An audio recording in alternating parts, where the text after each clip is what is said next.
Shalom, good morning to all. ఎలోహిముని Jehovah తన సన్నిధి కాంతి మీ మీద ప్రకాశింపచేయునుగాక. ఎలోహిముని యెహోవా తన ఉదయ కాంతి, తన సన్నిధి యొక్క మహిమ మీ మీద ప్రకాశింపజేసి మిమ్మల్ని ఉదయింపజేసి మిమ్మల్ని బలపరచునుగాక. మీకు తన శాంతిని, సమాధానము సమృద్ధిగా అనుగ్రహించునుగాక. ప్రియులారా, అరుదైన కృపలో లేఖన భాగం మనం చూసుకుంటుంటే పరిశుద్ధ గ్రంథంలో ఈ దినము కీర్తన గ్రంథం 33వ అధ్యాయము 12వ వచనంలో యెహోవా తమకు ఎలోహింగా గల జనులు ధన్యులు, యెహోవా తమకు దేవుడిగా గల జనులు ధన్యులు, ఆయనను సర్వోన్నతుడిగా, సర్వశక్తిమంతుడిగా, రక్షకుడిగా, విమోచకుడిగా కలిగిన జనులు ధన్యులు. అవును ప్రియులారా, ఎవరైతే సర్వలోక నాథుడైన సృష్టికర్త అయిన ఆ యెహోవాను తమకు ఎలోహిముగా, తమకు రక్షకుడిగా, అదోనాయిగా, ఎల్షద్దాయిగా వారిని ఆ విధంగా ఆయన సృష్టికర్త వారిని ఎరిగి వారికి ఆయన కాపరిగా ఉంటారో ఆ జనులు ధన్యులు, ధన్యులు, ధన్యులు. ప్రియులారా, ఈ లోకంలో మనం వీరిని కలిగి ఉన్నాం, వీరిని ఎరిగి ఉన్నామంటేనే మనం గొప్పగా ఫీల్ అవుతుంటాం. ఒక ముఖ్యమంత్రి నాకు తెలుసు, ఒక ముఖ్యమంత్రి నాకు స్నేహితుడు, ఒక మంత్రి నాకు స్నేహితుడు అంటే ఈ లోకంలో ఆ మనిషికి ఎంతో విలువ ఉంటుంది.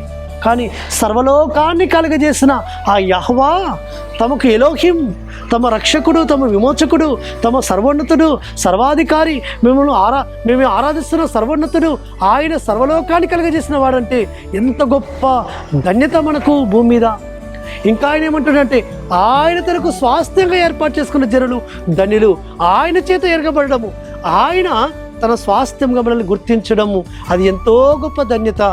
కాబట్టి ఆయన స్వాస్థ్యం ఎన్నడను ఎడబాయడు, ఆయన తన ప్రజలను ఎన్నడు ఆయన మర్చిపోడు. కాబట్టి ప్రియులారా, ఆయన ఎలోహిముగా కలిగిన జనులు ధన్యులు. భూమి మీద వెండి బంగారములు కలిగి ఉండడము ధన్యత కాదు సుమా, ఆస్తి ఐశ్వర్యాలు కలిగి ఉండడము ధన్యత కాదు సుమా, ఈ లోకంలో ఎంతో గొప్ప ధనము కలిగి ఉండడం ఐశ్వర్యం కాదు, అది ధన్యత కాదు.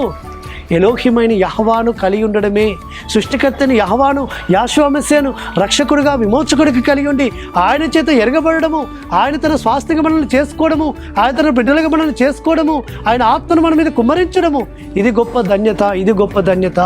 కాబట్టి ఆయన కృపకు మనం పాత్రలమవడము అది గొప్ప ధన్యత, ఆయన వాత్సల్యతకు దినదిన మనం పాత్రలమవడము అది గొప్ప ధన్యత, ఆయన చేత నడిపించడము గొప్ప ధన్యత, ఆయన మనల్ని పేరు పెట్టి పిలవడము గొప్ప ధన్యత, ఆయన రక్షలోకి నడిపించడం గొప్ప ధన్యత. ఆ ధన్యతను మనం కాపాడుకుందాము. కడమట్టుకు తుదమట్టుకు మనం ఊపిరి భూమి మీద విడిచేంత వరకు ఆ ధన్యతను కాపాడుకోవాలి.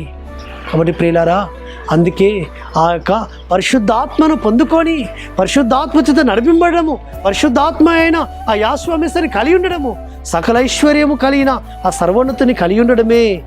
కాబట్టి సర్వసంపదల గని అయిన, సర్వలోకాన్ని సృష్టికర్త అయిన, సమస్తము చేయగలవాడు అయిన ఆయనను మనం కలిగి ఉండడం గొప్ప ధన్యత.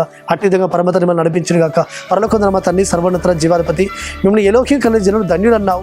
అటు ధన్యతను మనం నడిపించడానికి స్తోత్రం తెలుసుకుంటూ యెహోవా మెస్సీ నామమున స్తుతించి ప్రార్థించి వేడుకుంటున్నాము తండ్రి, ఆమేన్. సర్వోన్నతుడు, సర్వాధికారి యెహోవా మెస్సీ కృపా కనికరము నిరంతరం తోడుగా ఉండి ఆయన మనం బలపరచును గాక.